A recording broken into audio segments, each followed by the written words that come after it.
पीछे कारण इन्होंने बताया भी था कि होलिका जब प्रहलाद को लेकर के बैठी थी तो वो फिर जल गई थी। एक्चुअल में मामला ये था कि होलिका जो हिरण्यकश्यप की जो बहन थी, वो जब उसकी शादी नहीं हो रही थी तो वो बहुत ज़्यादा बदसूरत थी, सुंदर नहीं थी। और हम इस बात को अच्छी तरह से जानते हैं कि महिलाएं सुंदरता को लेकर के बहुत ज़्यादा सेंसिटिव होती है, बहुत ज़्यादा होती है, बहुत ज़्यादा सेंसिटिव होती है। अपने भारत के अंदर जो ये ब्यूटी क्रीम वाली जो कंपनी है वो इसी डिपार्टमेंट के भरोसे चल रही है, बाकी अपने वाले डिपार्टमेंट में कभी ये खरीदी नहीं है। और हमें पता है कि अपने कलर में कोई चेंज नहीं होगा, लेकिन इनको भरोसा है कि शायद कुछ चमत्कार जरूर होगा। तो ये चमत्कार के भरोसे जो है ये बिजनेस चल रहा है।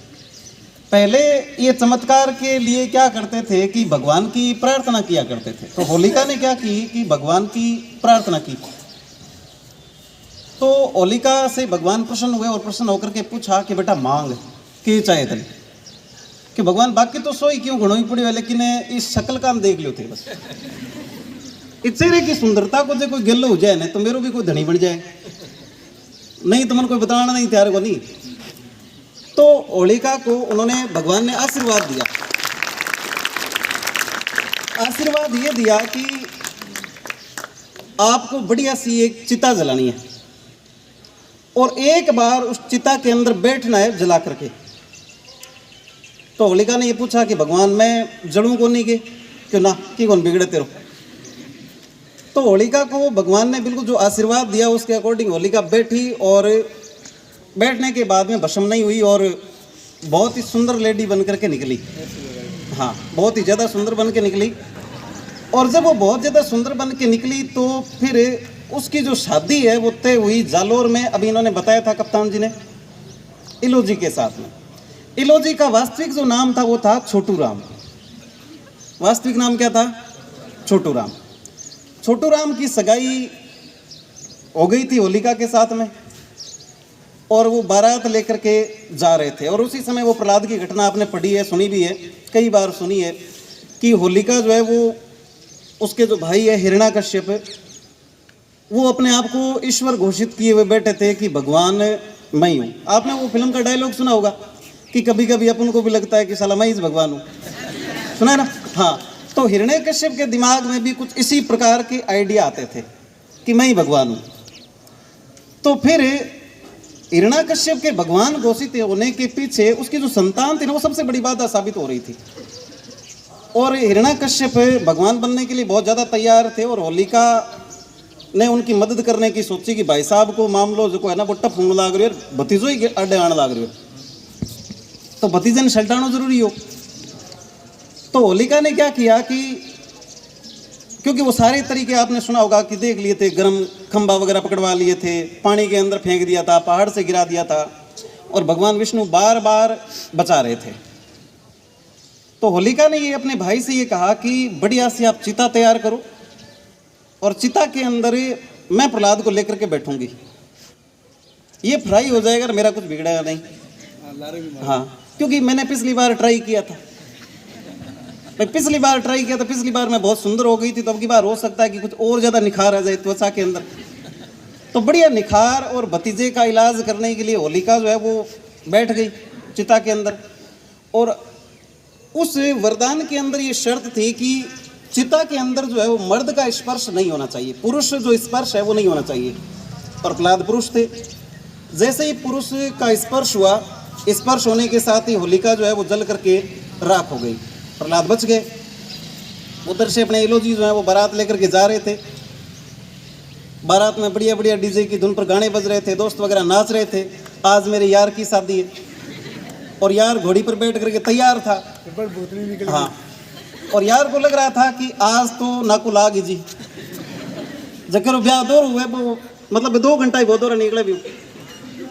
तो यार तैयार बैठे घोड़ी पर नाचने, क्योंकि पहले ये सोशल मीडिया का ज़माना नहीं था। अगर सोशल मीडिया का ज़माना होता तो शायद ये पोस्ट हो जाती कि रेस्ट इन पीस होलिका जी, लेकिन ऐसा नहीं हुआ। इलोजी बारात लेकर के जब पहुँचे करौली में, करौली के पास में एक जगह जहाँ पर हिरण्यकश्यप का राज्य हुआ करता था, जब ये बारात वहाँ पर पहुँची तो होलिका राख बन चुकी थी। अब क्योंकि इलो जी ने बहुत लंबे समय तक इंतजार किया था कि मेरा ब्याह उसी, जिये ही मानी बात को ध्यान पड़ो कि होलिका चली गई, तो बारात तो पाछी आ गई, लेकिन इलो जी बहुत ज्यादा दुखी हो गया। आपने वो एक शायरी सुनी होगी, इश्क ने निकम्मा कर दिया गालिब वरना आदमी ये भी था काम का। तो इलो जी की जो हालत है वो खराब हो गई और वो चिता की जो राख है उसके अंदर वो लौटने लगे और बुरी तरह से जोर जोर से रोने लगे। अब क्योंकि होलिका तो मैं हर साल मनानी थी, तो रोज दिन राख कटू लेवा, तो राख की जगह पर क्या करो, रंग लेना शुरू कर। और अब हम जो होली मनाते हैं वो किससे मनाते हैं? राख से थोड़ी मनाते हैं, रंगों से मनाते हैं। राजस्थान की संस्कृति के अंदर रंगों का बहुत ही ज़्यादा महत्व है और इसीलिए राजस्थान की संस्कृति के बारे में ये कहा जाता है कि मारू थारे देश में उपजे तीन रतन, मारू थारे देश में उपजे तीन रतन, एक ढोला, दूजी मरवण और तीजो कसुमल रंग। मतलब हमारे जो राजस्थान की जो संस्कृति है उसके अंदर तीन चीज़ें बहुत ही ज़्यादा प्रसिद्ध है।